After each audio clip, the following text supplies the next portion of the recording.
Hi everybody, Bob Wilson, poet, singer, songwriter, musician since 1968.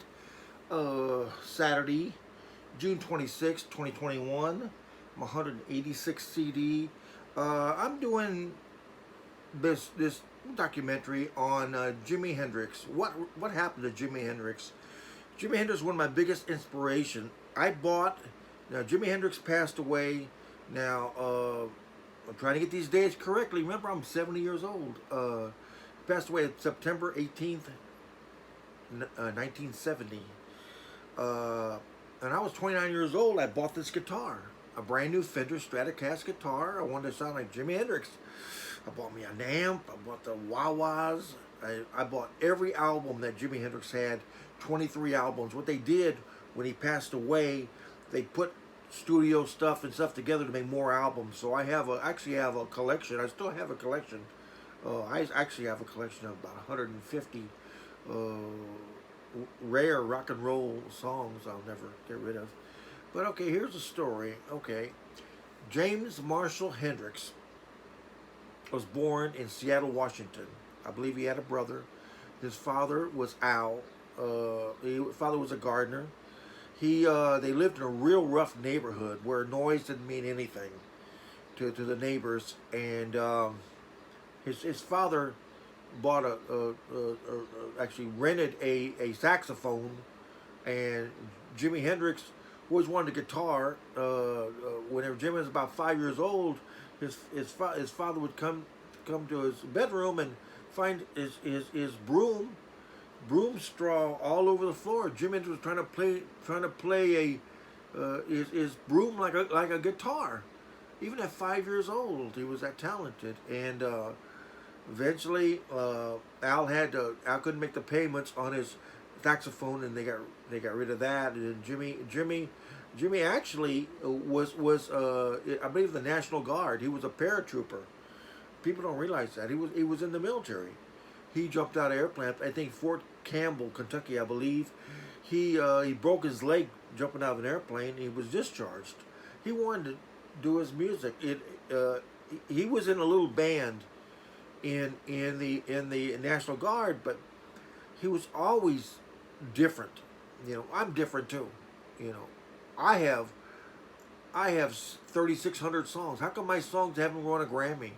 Well, first of all, I do not play anywhere. Now, that's one thing. I'm only on Facebook and YouTube, and I don't listen to other people's songs, so I don't even know what's out there. I don't know what the latest trends are or anything. That's enough about me. I'm 70. I'm in sound mind, and while I can still do it, I'm retired. I'll still make songs that my Bob Wilson Nation likes. Okay, so Jimi, when he got out of the service, he was in several bands. He was with the Isley Brothers, I think, but a lot of them. Some of the bands wanted him to be in front because he does Midnight Hour and different things that would bring him more money, but most of them wouldn't let him. So he struggled. He was a black man, of course, and the black community didn't like him, and then he just wanted to break. But he was naive. Jimi Hendrix, like I am too sometimes. I've been scammed because I'm naive too, stupid. He was naive. He would sign a contract to anyone. He would sign a contract and walk away. And he couldn't tell people no. He trying to make it. So his big break was in New York. Linda, I forgot her last name. She saw him, Jimi, in a club, but she had connections. Because she was in love with him also. She was a white lady. He had girlfriends, white and black, and so she told some of the people in England. So she told Chad, that's I think his name is, the drummer of the Animals. He says, come down and take this guy out, Jimi Hendrix, and Chad went over there and says. First he said, I don't see what you're talking about. He says, yeah, I think we can do that. So he got Jimi Hendrix on the label where the Animals were on. Okay, so they built a so he made his mark in England. Okay, he they built a group around him, the Jimi Hendrix Experience. Mitch, who was a drummer, uh, the other guy I forget who was the bass player. The other guy was going to be the guitar player, but he became Noel Renning became the blues players. I mean the bass. So that's all they needed because Jimi Hendrix had these huge column and all these things. So Jimi Hendrix did.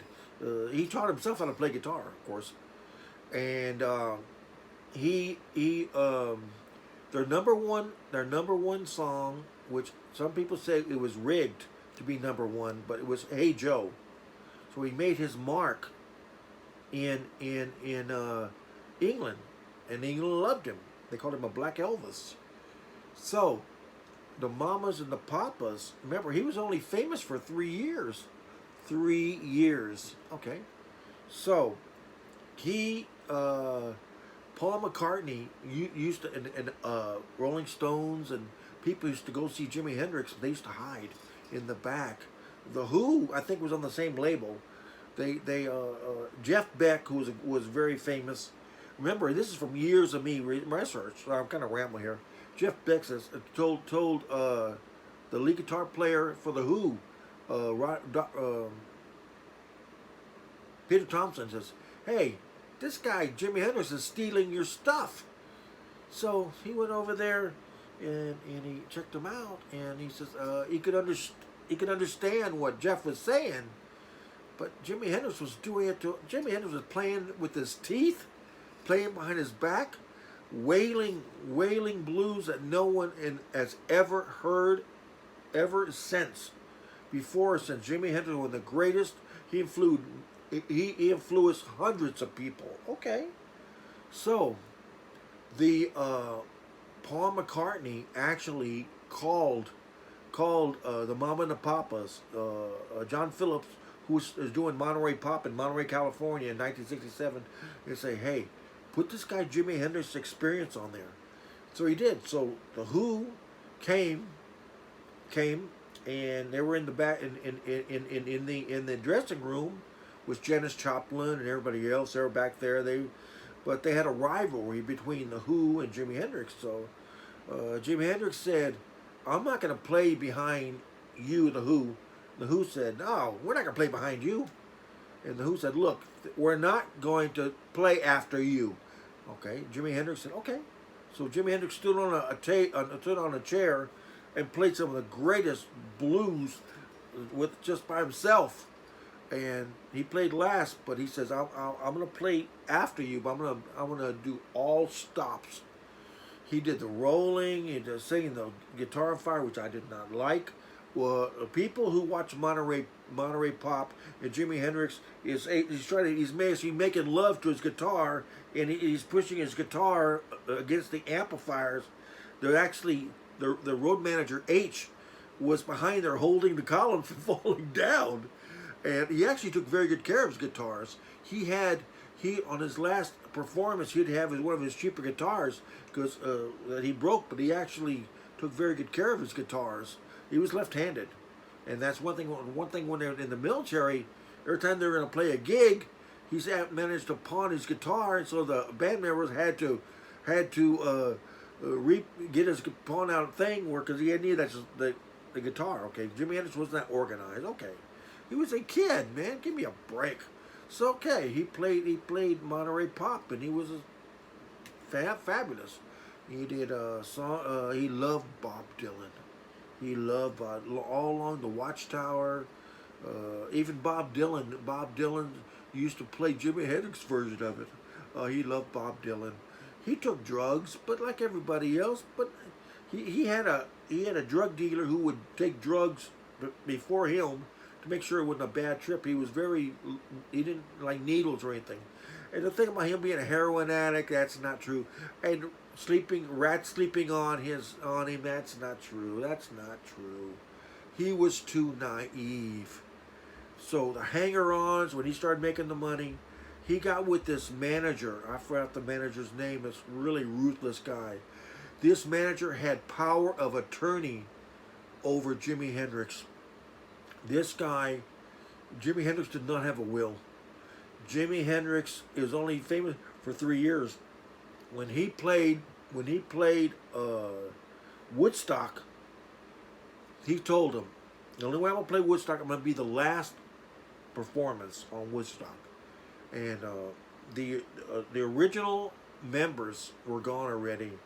Mitch, and Noah went first. Mitch, and he brought some of his military buddies in. I forgot his name, the bass player, and he brought Buddy Miles in. In fact, I was driving a taxi in 1976, and I picked up Buddy Miles and a couple other people in my taxi, and I was asking them. I asked the guy in the front seat. I said, "Hey, how did Buddy Miles treat y'all? Is he treating y'all okay? Because he knew Jimi Hendrix. Wow, I thought that was cool."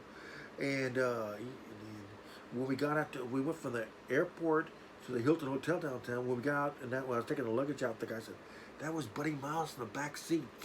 I met B.B. King also. B.B. King told me in 1974. I told Mr. King, I said, "Hey, I was driving a taxi." I said, "I'm a singer-songwriter," and B.B. King told me, I'll never forget it. And he says, "Robert, if you don't believe in yourself, nobody else will." So let's get back to my story. So Jimmy, he opened Electric Ladyland, I believe in New York. But the thing is, the rootless manager borrowed money from the mafia to open that, and it wasn't doing good.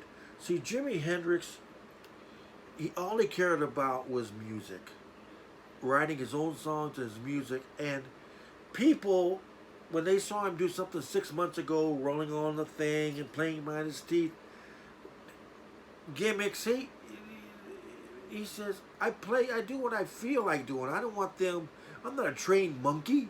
I'm not, every time I go out there, I got to play with my teeth and, my rolling up and down and all this stuff. So, he was going into different phases of music. But the manager was saying, look, we're behind the pressure of being famous. It says, you got this date, this date, this date. And the manager was keeping him drugged up and putting him had to play one day in California, next day in New York. He was keeping him tired all the time. Why didn't someone step in and tell the manager had power of attorney on him? And here's another thing. Jimmy wanted to go into another phase. The different kinds of music. If you check his Isle of Wight, I've checked all his videos.